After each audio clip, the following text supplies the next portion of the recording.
Jag vet inte vad det är, men jag lärde mig en grus att snälla runt. Okej, är du klar? Kom runt, kom runt. Yeah, det går så gott.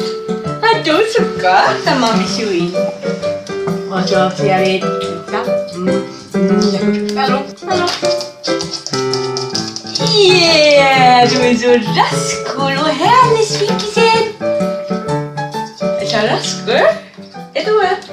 Och vi får lära oss sitta och lycka och spela dejan och kanske flöjta. Runt, kom runt, kom runt. Du är så mormor. Jag lassar på inte, okej? Inte. Jag ska nog klä en hund på inte. Och så säger vi, kom runt, kom runt. Du Rakul. Öliga stort. Rävliga. Här står det.